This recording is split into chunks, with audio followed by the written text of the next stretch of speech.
Today we will learn the word sensation. It is a noun that comes from the root word sense, and it means a feeling you get through the senses. If I climb a tall tower, I might get the sensation of dizziness. If you place your hand on something warm, you would get a sensation of heat. Sensation means a feeling you get through the senses. So today we're going to read chapter 7. In this chapter, we'll meet a character you might have forgotten about. Let's see what we can find out. Chapter 7, the feeling of being watched. The next morning, Pete met the Aldens at the door to the prep room.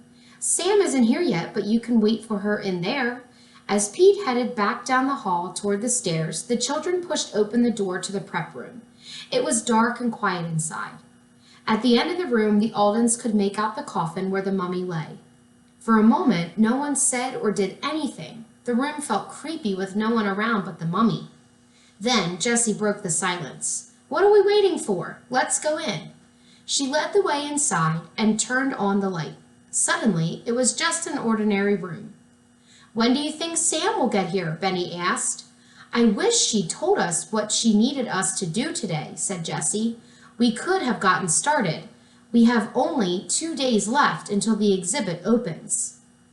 "I know what we can work on," Violet said. "Remember Sam said she was meeting with the person who's designing the guide for the exhibit?" "Well, what if we made a special guide for kids?" Violet asked.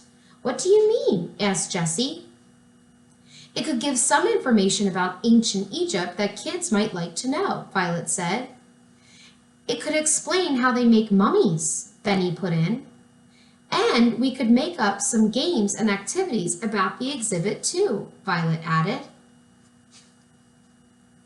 "This is like doing a report on Egypt, only more fun," Jessie said. "I'll go down to Pete's office and see if he has some books we can use for research." "Great idea," Violet said. "I'll come with you." When they had left, Benny said, "I'll make up some games for the guide. I'm good at games." He looked around the room for a place to sit. It was a small room. Most of it was filled with tables of artifacts waiting to be arranged in the display cases. Benny didn't think it would be right to sit down at Sam's desk. The little bit of extra space at the end of the room held the coffin. Benny remembered the mummy's curse and shivered. "Why don't you go in the exhibit hall? You can sit down on the floor in there," Henry suggested, unlocking the door for his little brother. "I'm going to stay in here and look at the artifacts to get some ideas." "Okay," Benny said. He pushed open the door to the exhibit hall. There were no windows, and it was dark and eerily quiet inside. He felt on the wall for the light switch, but didn't feel any. "Henry," he called back into the prep room. Henry was concentrating on the artifacts and didn't answer. "Henry," he called again. "Yes," Henry said at last. "Where's the light switch?" Benny asked. "It's over by the main entrance," Henry said. "Oh, okay," said Benny. All he had to do was walk across the room and turn on the light, but for some reason he felt nervous. He felt as if he weren't alone in the room, as if someone were hiding in the darkness. "This is silly," he said to himself. "That mummy has me spooked." Benny began walking across the room. As he walked, he again had a strange feeling that someone was watching him.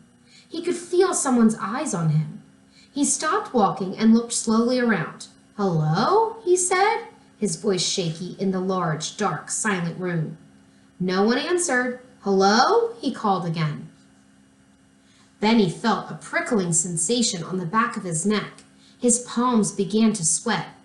He walked quickly to the other door and was relieved when he found the light switch there. He turned it on and looked back around the room. Everything seemed so different in the bright light. Benny sat down on the floor with his paper and thought for a moment. Then he began to draw a maze. It was supposed to look like a path through the tomb, and you had to find the mummy at the end. But even with the light on, he didn't feel comfortable. He kept looking over his shoulder, sure that someone, not just a person in a painting, was watching him. At last, Benny gave up and went back into the prep room to see what Henry was doing.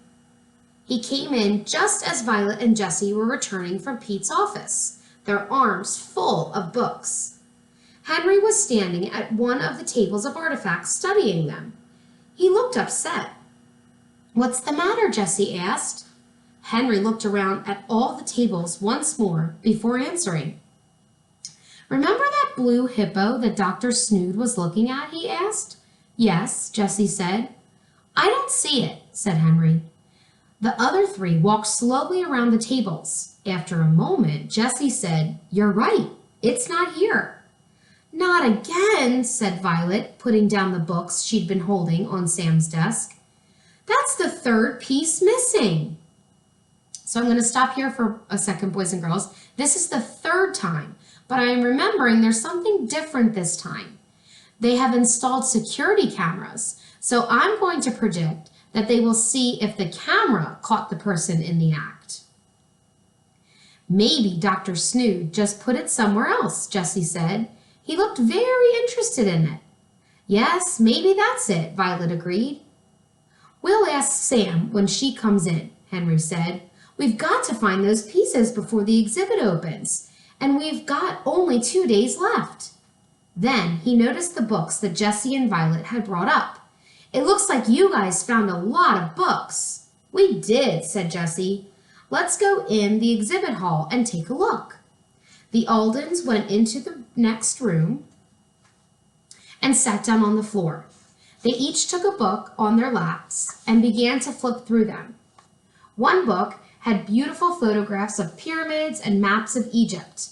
Another book contained pages of hieroglyphics. And Benny pulled out a book that told how to make a mummy. "Look at this!" He pointed to a picture of a shriveled body that had been unwrapped from a mummy. "Gross! But isn't it amazing that you're looking at the face of a person who lived thousands of years ago?" Henry asked. "I guess so," said Benny, making a face. Sam arrived a few minutes later. "Why all the grim faces?" she asked. "Bad news," said Henry. "Another piece is missing, the little blue hippo." The children all hoped that Sam would say something like, "Oh, that's okay. I just put it in a different room." But instead, she said nothing. She looked at the children and then walked into the prep room. The Aldens followed as Sam went from table to table, a worried look on her face. Then she sank down into a chair and buried her head in her hands. Henry stood silently beside her, unsure what to do.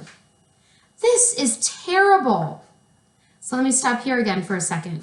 Sam is acting very upset, but remember that this is a mystery. I'm not so sure she's innocent. She could just be acting so that the children won't suspect her. "This is terrible," Sam said at last, slowly lifting her head to look at Henry. "When did you notice it was gone?" "Just this morning," said Henry. "I was looking for it because I remembered that Dr. Snood had been holding it yesterday when we left."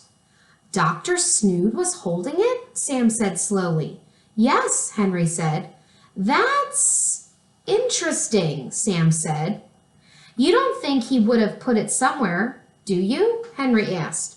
"I don't know," said Sam. "I hope that's the explanation. I'll have to ask him." She got up slowly and put her briefcase on her desk. "What have you been working on this morning?" "We're doing a kid's guide for the exhibit," Violet said. The children excitedly told Sam all about it. "That's a great idea," Sam said. "I'll take a look at it when you're done, and we can print copies downstairs." She unloaded some papers from her bag.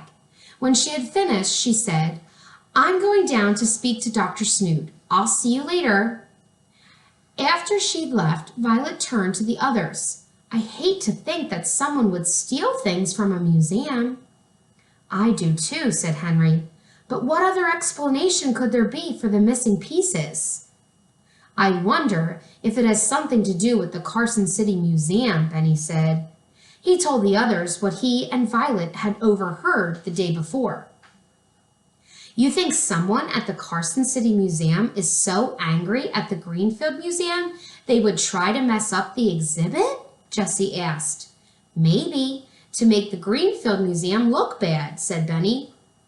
I think it's time we paid a visit to the Carson City Museum to see what we can find out, said Henry. The children stacked the books in a corner of the prep room and gathered up their backpacks. After locking the doors behind them, they headed back home. When the Aldens got home, they found Grandfather sitting in the living room, reading the paper and drinking a cup of coffee. You're back early today, he said. It's not even lunchtime. Grandfather, can we go to the Carson City Museum? Henry asked. Mr. Alden smiled. You kids sure have caught the museum bug. Well, Jessie looked at her sister and brothers. They hadn't mentioned anything about the missing pieces to their grandfather yet, but they never kept secrets from him. There have been some strange things going on at the museum, she explained.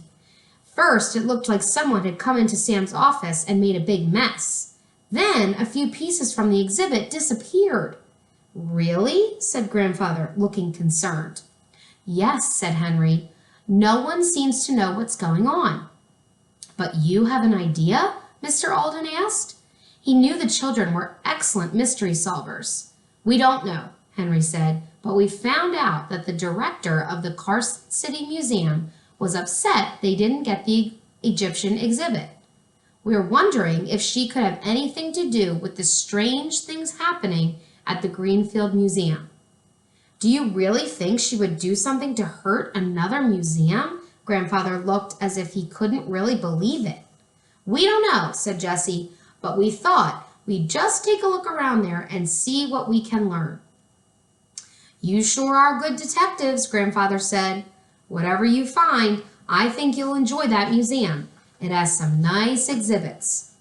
Mr. Alden went to a cabinet in the front hall and pulled out a map. Here are the bus routes to Carson City, he said as he unfolded the map and laid it on the dining room table. The children gathered around to look. You'll take the number 7 bus, Grandfather said, pointing to a purple line. You see, it starts here in Greenfield and goes to Carson City. The bus will let you off at the museum. He traced the bus route with his finger. Sounds easy enough, said Henry. Grandfather folded up the map and handed it to Jessie. He gave each of the children 2 tokens for the bus, one for the way there and one for the way home. The children tucked the tokens into their pockets. You can get the bus right down at the corner. Call if you need me. All right, Jessie said as the children headed out the door. We'll be home by dinner time. The children walked down to the corner where the street sign and a bench marked the bus stop. Remember to stick together, Henry said. We don't want anyone to get lost. The others nodded. A few minutes later, a large white bus pulled up to the stop. The children boarded the bus and put their tokens in the box. Then they found seats near the back of the bus. The bus ride took about 15 minutes. They were going down a busy street when Henry said, I see the museum up ahead. He pulled a cord to signal the bus driver, and the bus came slowly to a stop at the next corner. Come on, you guys, Henry said, leading the way off the bus. The children stood for a moment looking up at the museum before they went in. It was much larger than the Greenfield Museum, with white marble steps and columns in the front. There were 3 colorful banners hanging down between the columns, describing the exhibits on display. Things that slither, read one banner with a large picture of a snake. Another banner said, Celebrations around the world, and had a picture of a globe. The last said, Great painters of our century. Well, here we are, said Jessie. Let's go in and see what we can find out. The children entered the lobby and paid the fee to enter. Where should we go first? Violet asked. They all looked around the lobby, which was much larger and more crowded than the one at the Greenfield Museum. None of them was really sure what they were looking for or where they should look. I want to see the snake exhibit, said Benny. Sounds like a good place to start as any, said Henry. The children went into the snake exhibit and walked around looking at interesting pictures of snakes and other reptiles. There were skeletons of giant boa constrictors and crocodiles and diagrams of how their bodies work. Benny's favorite were the cases containing live snakes and lizards. A man who worked at the museum took out some iguanas and snakes for the children to touch and hold. That was great, Benny said as the children headed into the exhibit next door, which was about holidays in different countries.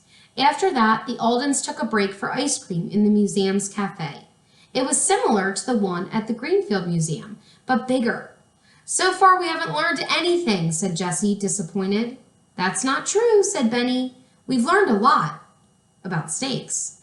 And how they celebrate New Year's in China, Violet added. That's true, said Jessie, but we haven't learned anything to help us solve the mystery at the Greenfield Museum. That may be about to change, Henry said. What do you mean? Violet asked, turning to look in the direction he was staring. Then she said, I don't believe it. Jessie and Benny looked over to see Lori Polson entering the cafeteria.